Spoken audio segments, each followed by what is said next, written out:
Okay, thanks. I'll mostly be focusing on oceans and similar to what Hitoshi was talking about before, sort of normal ocean, what you might think of as normal ocean. 100-million-year-old Pacific is what I'll be focusing on. I'll compare briefly to low velocity zone under continents as well, and talk a little bit about age dependence. So just some reminders about the nature of the low velocity zone. It's been pretty well characterized for a long time now, and observations of quantification of it is getting better and better. It's a local minimum in the seismic wave velocity. That means the velocity decreases with increasing depth, unlike almost any other part of the Earth, so it's very unusual in that sense. So you have this negative velocity gradient. And as we've heard in some of the previous talks, this low velocity zone, which is something we can measure very well with seismology and so on, is often associated with other things that are not quite as well measured, including a zone of high seismic wave attenuation. We can measure that, of course, but the depth resolution is not as great as for depth variation of velocities. High electrical conductivity, we saw some results of those earlier, and possibly low viscosity. This is not something that we can really measure with any depth resolution on this scale at all. And this is just a reminder that the low velocity zone does vary quite a bit from one region to another. TNA is for tectonic North America. That includes also some young ocean. PA5 is for older Pacific. The Atlantic appears to have perhaps a shallower low velocity zone than the Pacific does. This is shield North America. This is under stable North America, and so a very shallow low velocity zone there, and just the global PREM model for comparison. In terms of the scope of what I'll be talking about, I will be talking mostly about the ocean, and I'll be talking mostly about ocean away from the ridge. Okay, so I do want to really focus on what you might call normal oceanic mantle, basically everything that's in blue here. And this map also reminds us of one of the reasons why we care about the low velocity zone is that a number of geodynamical modeling studies from Mark Richards, Adrian Lenardich, Paul Tackley have thought of a low viscosity channel as being an essential enabler of plate tectonics, actually. In order to get plate-like behavior with a sort of piecewise continuous velocity field at the surface, some modeling studies at least suggest that you really need some kind of low viscosity channel beneath the plate. So potentially very important part of the Earth's dynamical system. So in terms of the origin of the low velocity zone, why does the Earth have a low velocity zone? The answer is actually really simple. And it's just that the geothermal gradient, the variation of temperature with pressure along the geotherm, is greater than this quantity beta S. And what this quantity does is it compares the variation of shear wave velocity with pressure to the variation of shear wave velocity with temperature. This is about 30 degrees per kilometer. This is about 2 degrees per kilometer. And so just because temperature varies so rapidly in the upper thermal boundary layer, the effective temperature wins out over the effective pressure, and velocities decrease with increasing depth. So just on the basis of heat flow observations, which constrain this near-surface DTDP, we should expect the low velocity zone to be widespread, and that is in good accord with seismic observations indeed. So qualitatively, the origin of the low velocity zone is simple. Quantitatively, it's a little more interesting, a question. How low is low? How low is that lowest velocity in the low velocity zone? And can we explain it quantitatively? And can we explain things like age dependence of the low velocity zone and so on? In order to address that question, what we did some time ago is to construct what we refer to as a null hypothesis. And the reason for this was because there were a number of other explanations in the literature at that time, besides just the subsolidus temperature gradient, as to what caused the low velocity zone. Partial melt, water, attenuation, something else. And all of these things are more or less poorly constrained. Certainly in 2005 they are. They're better constrained now, and I'll show you some updates of our arguments a bit later. So what we wanted to focus on was what we call the null hypothesis. That is a variation of velocity with depth in the mantle from the simplest possible model we could think of that would produce a low velocity zone that matched seismic wave velocities pretty well in other parts of the Earth outside of this strange low velocity zone region, that was experimentally and theoretically well defined, and that had the minimum number of variables. And so the definition of this null hypothesis is in the elastic limit. That is, it doesn't have any attenuation. Okay, why? Because attenuation is poorly constrained. So we let's just look at this null hypothesis first, see how it does. Then we'll think about including these other effects later. Fixed bulk composition, thermodynamic equilibrium, and in that case, the properties of this null hypothesis just depend on the pressure, the temperature, and the major element composition. Why do I say major element composition? Because things like water and CO2 don't affect the velocity in the elastic limit. They affect the attenuation, and we'll come back to that later, but not the elastic wave velocities. And how do we compute the properties of this null hypothesis? We compute it with our thermodynamic model called Hephaesto. And just to give you a flavor for how Hephaesto, this thermodynamic model and code, is constructed, what we do is we assemble a variety of different experimental data, including the variation of elastic moduli with pressure and temperature, also thermochemical data, heat capacity, entropy, and so on. Also phase equilibria, one component, and whole rock variations of compositions of phases with pressure and temperature. And the sort of principle that we follow in constructing the thermodynamic model is that all of these different kinds of data, measured by different groups at different times and apparently disconnected from each other, are in fact very closely related to each other, and they are all manifestations of some underlying function, which is the Gibbs free energy as a function of the stress tensor, the temperature, and the composition. So if we can construct this one function, we can compute all these quantities self-consistently, most importantly for the low velocity zone, the phase equilibria, and the phase compositions, and their elastic wave velocities. These are some more technical details of our thermodynamic model. We have improved it since we wrote our last paper on the LVZ by adding a sixth component. We've added sodium now. That changes things, especially at the shallowest depths. And some more technical details about this. We have 21 phases now, 47 species, data from about 200 different experimental studies, and we also use ab initio calculations, mostly as a way of guiding functional forms, sometimes as constraints on parameter values in cases where experiments don't exist. And these are some results. This is just showing the decompressed density as a function of pressure and temperature as a way of highlighting phase transitions. So as you go from the olivine dominant assemblage at relatively low pressures to the wadzolite and ringwoodite dominated assemblages, that zero pressure density increases sharply. We'll of course be focusing on this lower pressure region here below the 410 kilometer discontinuity to focus on the low velocity zone. And I'll also be focusing on this isentrope corrected by a half-space cooling model as we go to the surface. This just emphasizes that we compute mantle isentropes also self-consistently with the phase equilibrium and the physical properties, and this emphasizes that we compute the seismic wave velocity self-consistently with the phase equilibria as well. Okay, so what are our results? So this is an update of the figure that we have in our 2005 paper, in which Hitoshi showed before. The elastic limit is actually very similar to our 2005 result.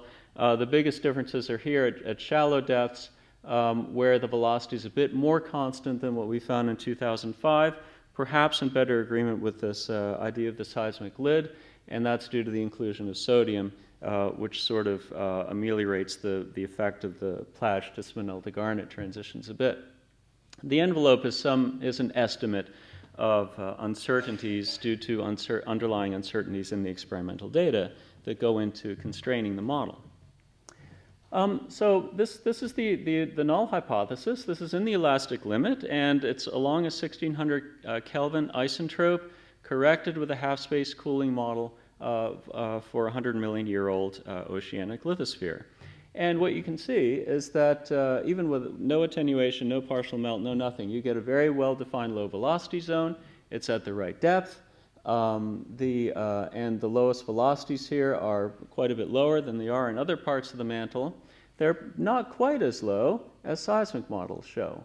And so we refer to this as a residual velocity deficit of maybe 1/10 to 2/10 of a kilometer per second that we need to still explain. The other thing I'm not showing in this figure, but which Hitoshi showed before, is that this null hypothesis also has a very sensible age relationship. So if you compare the depth at which the lowest velocity occurs, or the value of the lowest velocity as a function of lithospheric age, you find very nice agreement with seismic models. Okay, so how can we explain this residual velocity deficit? Okay, that's the first thing I'll focus on, and then I'll come back to focus on two other questions, two other points where our null hypothesis differ significantly from the seismic models, and those will be this relatively sharp decrease in velocity here, which has been called the G discontinuity. It's also been called the LAB. And I'll also come back to this zone at the bottom of the low velocity zone, where the velocity varies much more rapidly with depth in the seismic models than it does in our null hypothesis. Okay, so first the residual velocity deficit. How can we explain this?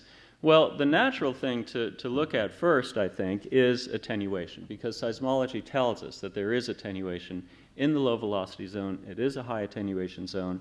It's natural to include it. Just a reminder, attenuation and dispersion, what they are, is that seismic observations are all at finite frequency. They're not at infinite frequency. And at seismic frequencies, it turns out that as the seismic wave passes, it causes motion of defects, sliding of grain boundaries, and so on, dissipative processes that absorb energy and attenuate the energy in the seismic wave. This attenuation entails dispersion, that is a frequency dependence of the velocity, so the velocity at finite frequency is less than the velocity to infinite frequency. Most laboratory measurements are done at effectively infinite frequency, megahertz to gigahertz. The velocities are identical, measured by various techniques, whether Brion scattering or ultrasonics. But as you go to the sort of hertz range, the observation is, in the lab as well, that the velocity is significantly less and the attenuation significantly higher. This is a cartoon from Ian Jackson. Just recently, he's been publishing more and more data from his experimental apparatus at ANU, measuring these effects on olivine polycrystals. And the nice thing about these measurements is that they are conducted at seismic frequencies, that is 1 to 1,000 second periods, and they're conducted at mantle temperatures, up to 1,200 degrees C. So very nice there. Just a note of caution that some extrapolation, of course, is still required. As wonderful as these data are, they're not quite at low velocity zone conditions, and they differ perhaps critically in two ways. The pressure is only 0.2 GPa, not the 3 GPa that you want to compare directly to the low velocity zone. So we don't really know what the effective pressure is on attenuation yet, unfortunately. And also the grain size is too small. The grain size is reported here, 3 microns. They have data up to a few hundred microns, I believe, but not up to the sort of millimeter to centimeter scale that you would expect to find perhaps in the mantle. Anyway, so this is some of their data, and this is as a function of the oscillation period, going from 1 second out to 1,000 seconds.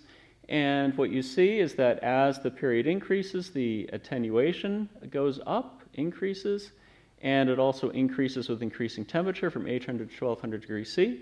And as the attenuation goes up, the shear modulus, or equivalently the shear wave velocity, decreases, and it decreases more rapidly at high temperature than it does at low temperature.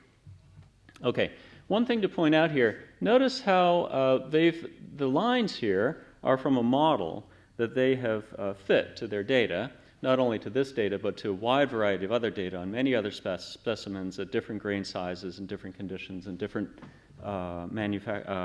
fabrication methods.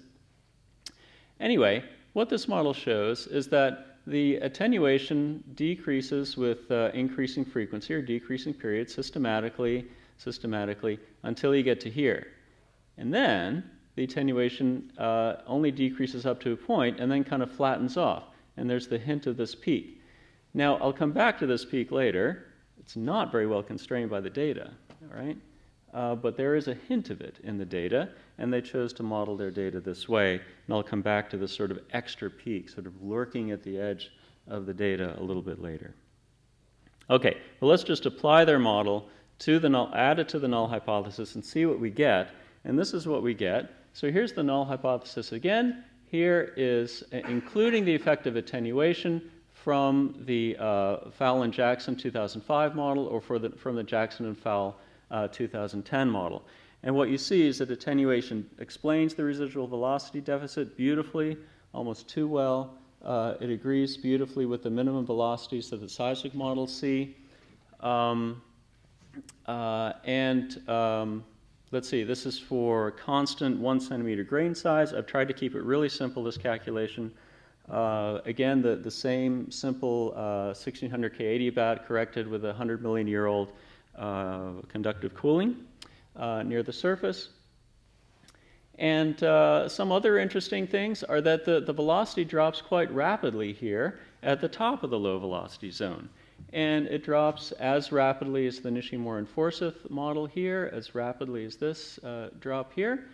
I would be tempted to call this a sharp drop in velocity. I think it's an interesting question whether this can produce receiver function type conversions of the kind that are observed under normal oceanic mantle, like in Hitoshi's data. So it does. It produces this much sharper velocity drop than the null hypothesis does. Reproduces this residual velocity deficit. Notice though that it doesn't help at all with this high gradient zone at the bottom of the low velocity zone. Let me just say a little bit more about this G discontinuity. If we need to sharpen it up, how could we do it to explain the receiver function data? A lot of suggestions have been put forward: partial melt, water, anisotropy, and this extra band absorption. Let me just say a few words about each of those. Partial melt. The problem with partial melt is that the low velocity zone is cold. All right, from the point of view of melting, the low velocity zone is cold. The melting temperature rises very, very rapidly with pressure. By the time you get to the minimum velocities, around 150 kilometers, you're way below even the wet solidus. Hundreds of degrees too cold to have any melt there. Now, melt is different from melting, and freezing are different from solid-solid transitions. It's not kinetically hindered. You don't get metastable wedges of melt, okay? Like you might of olivine in a subducting slab. The kinetics of melting and freezing are quick. And so if this is what the temperature is, you can't have melt in the low velocity zone.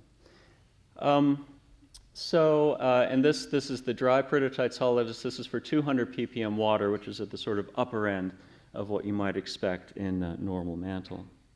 Now, Mark Hirschman has shown that if there's CO2 present, and there's one of the posters over there, shows some nice evidence of CO2 in cratonic lithosphere from mineral inclusions. If CO2 is present, then you can get very small amounts of melting throughout the low velocity zone because CO2 is so incompatible. It basically doesn't want to be in minerals at all. And so you get a very tiny bit of melting throughout the low velocity zone. But how much? You can see the contours here. The amount of melt is less than 0.1%. Okay, really minuscule amounts of melt.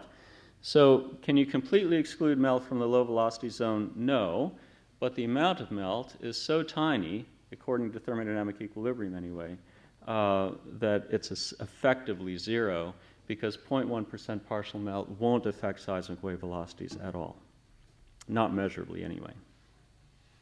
What about water? Karato and Jung had this idea that you could sharpen the G discontinuity with water, okay, with a dehydration front caused by partial melting. It's an interesting idea. The basic idea, as the mantle rises, it starts partial melting. All the water goes into the partial melt and leaves, leaving behind a very dry residuum. Okay, so attenuation will decrease very sharply because attenuation increases with water content. So if you dry it out, attenuation suddenly goes to 0. The problem is that attenuation isn't that big an effect to begin with. So if you completely remove attenuation, the effect on velocity is really limited to 1 or 2%. And that's nice, and it shows up in their figures, actually. I mean, here's the effect of water on sharpening the G discontinuity. The region of this slightly steepened velocity gradient covers a very small percentage change in the shear wave velocity. So to me, this doesn't quite work as an explanation of a sharper G discontinuity than what we found.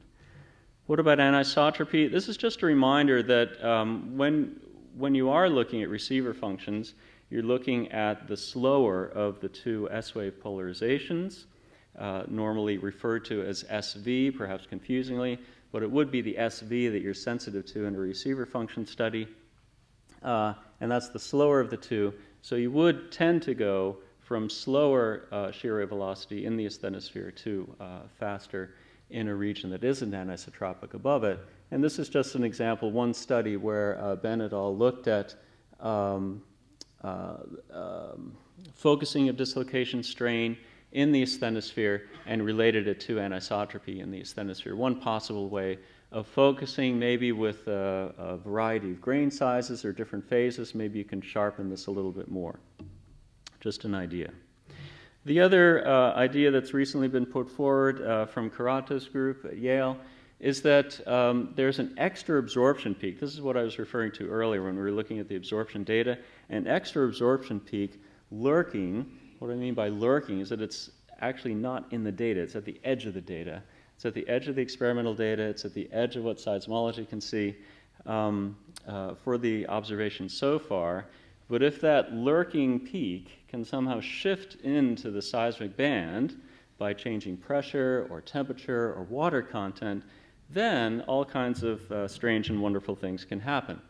And you can get very sharp reductions in the seismic wave velocity depending on the width of this extra, still poorly constrained absorption band, which Carato et al. And also Jackson and Fowle before him associated with elastically accommodated grain boundary sliding, which is theoretically predicted to occur. It is predicted to give you a several % drop in shear wave velocity at relatively high frequencies, and it is very reasonable to expect that the frequency of this peak will shift with pressure, temperature, and water content in more or less the right way. Whether quantitatively it does that is an open question still and will require more experimental data. Let me turn finally to that high gradient zone. The high gradient zone, again, what I'm referring to is the fact that seismic models have this very steep velocity gradient below the low velocity zone, much steeper than our null hypothesis. And one idea that people have looked at, including Camerano and Romanowicz, is that that high gradient zone might be a cause of a change in bulk composition with depth.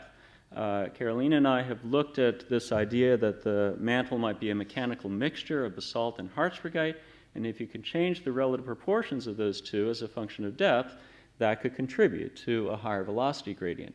Here you see peroxenite has a much higher velocity than pyrrolite over the relevant range, and so if you can go from this stuff to this stuff as a function of depth, maybe you can explain a higher gradient. This is also interesting because if you look at geodynamical models of that mechanically mixed mantle, what you find is a pileup of basalt just above the upper mantle, lower mantle boundary. So you do get this positive increase in basalt fraction with increasing depth, right in this range. Very intriguing. The problem I have with this idea, though, is that the increase in basalt fraction is pretty subtle. It's pretty minor, and I don't think it's enough to explain the much higher seismic wave velocity gradients that you see in seismology. Fowle and Jackson suggested that there's a depth dependence to the grain size in the mantle. If it's only a millimeter in the low velocity zone and then transitions to something like 5 centimeters in that high gradient zone, you can produce much steeper velocity gradients, although even they don't quite match the seismic models down here at 400 kilometers depth. I don't know if that's geodynamically, mineralogically plausible or not to increase the grain size by a factor of 50 over 200 kilometers. One study that examined this in somewhat more detail was the study of Bennett et al. Again, where they looked at strain and strain rates and what that might do to grain sizes, and they find much more subtle variations in grain size as a function of depth over this range. In fact, depending on what you assume about the activation volume associated with grain growth, the grain size can actually decrease with increasing depth. Okay, the other possibility for explaining that high gradient zone is that the temperature distribution is different from what we've typically assumed. Remember, I'm assuming a 1600 Kelvin isentrope in this region of the high gradient zone. Maybe it's not an isentrope. To address that question, what we've done is to take the model TNA, corrected for anisotropy, which is this bold red line here. And what we've done is we've taken our null hypothesis plus Fallon-Jackson or Jackson and Fallon attenuation and just found the temperature that matched the seismic wave velocity at every depth. And this is the result of that exercise. What we find using the Fallon-Jackson 05 or the Jackson and Fallon 2010, these are the temperatures that match TNA, all right? This is the temperature profile that matches it. And what you can see is that while there's some similarity to an isentrope, this is actually a 1500 Kelvin isentrope here for comparison, we're in the right ballpark in terms of temperature, and that makes sense with the good agreement we found before between our null hypothesis plus attenuation compared to seismic models. The temperature distribution isn't isentropic either. This can be the thermal boundary layer, that's okay. But then it reaches a maximum, and then the temperature actually starts decreasing with increasing depth below that. That decreasing temperature with increasing depth gives you the much steeper velocity gradients that you need to match the seismology. And while this is an interesting exercise, the question remains, is this geodynamically plausible? I don't know the answer to that, but I will refer you to two geodynamical models that have been performed.